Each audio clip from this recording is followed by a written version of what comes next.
Hi guys, welcome back to the channel. So the idea this time round is to use the drone to showcase to you guys the neighborhood that I'm staying in here in Bukit Panjang. And definitely this is also an excuse for me to try and fly a drone a little bit more to practice for my overseas trip coming up soon. The backstory of this drone is actually that my dad bought it after COVID in 2021, but then he has realized that the learning curve is too steep and he's given up, so this is me trying to learn as well. Fundamentally in Singapore, it's very difficult to find a good space to fly the drone because there's a total of 5 aerodomes which include the Paya Lebar, Changi and also Tengah airports. So generally speaking, you don't really have much place to fly. And in terms of recommended flying areas, there's only Pandan Reservoir and also the Dover area. Interestingly, however, this little town that I'm staying in does not have that much restrictions, and the only thing that we need to take note is that we should not be flying above 60 meters. So it's time to explore my neighborhood and also bring you guys along. So let's go! So this is Greenwich Shopping Centre, a neighborhood shopping centre that has been around for as long as I have been alive.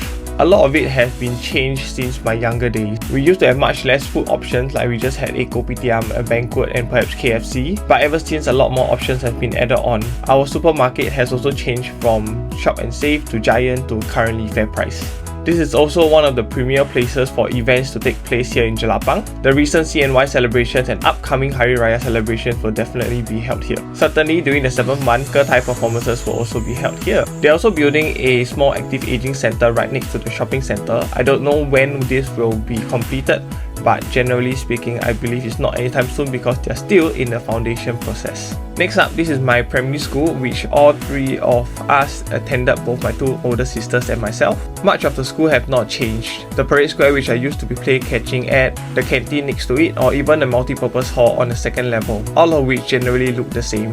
What did change is that they did build this indoor sports hall that only came out in recent years, and in the past it was just all open air courts. I remember there would have been one basketball court, there would have been a few badminton courts here as well. This is the Olympus building. It's a total of 6 floors with a library on the 4th floor. I remember in the past as students we used to try and help our teachers carry all the exam scripts and heavy materials such that we could take the lift with them and not have to climb the stairs. Finally, this is actually a small lane just by the school whereby all the students will be released, and there will always be an uncle who is squatting down at the end of the corner just to sell us some candy and snacks. Interestingly, across my 6 years of being here at Greenwich Primary, I did not actually buy anything from him ever. And this is a spot in the neighborhood where I've been spending a lot of my adult time at. It's a small recreational area, and be it whether I'm playing basketball or running 5Ks, I've always done it around this area. This basketball court isn't the most well lit and turns off much earlier than the other neighborhood courts, but this is where I normally come to play basketball because it is relatively close by to where I stay. As we get older, it is so normal that all of us prioritize convenience above everything else. After my bilateral ankle surgeries in 2023, I don't get the same mobility to play the game as competitively anymore, but it's still good to get a sweat in from time to time. This is the canal that I run around, so for 5 rounds normally it adds up to about 6k, and typically it gets very crowded in the early morning and also in the evenings. When I was much younger, sometimes we used to play football here and the ball would drop down into the canal and my dad would have to walk all the way to the end of the canal to climb down just to retrieve the ball for me. Come to think about it, it's a really dangerous thing to do. And perhaps the most interesting thing in the neighborhood over the past few years has been the development of this pond area. Some time ago, Senja Cashew CC was built, including an indoor sports hall, a swimming pool and also a gym. It's where my mom, my dad and perhaps many folks who are staying in the neighborhood will go to exercise every morning. The construction of the pavement and also the pavilion added some flavour to this whole area. This is also where we release the Heartland fireworks when it is National Day and also New Year's Eve. The malls of Bukit Panjang Plaza and also Hillian are close by. So when I first started filming all these videos, I was just using the excuse to try and have more avenues to fly and learn how to fly so that I'll be better experienced by the time I go to Vietnam for my holiday.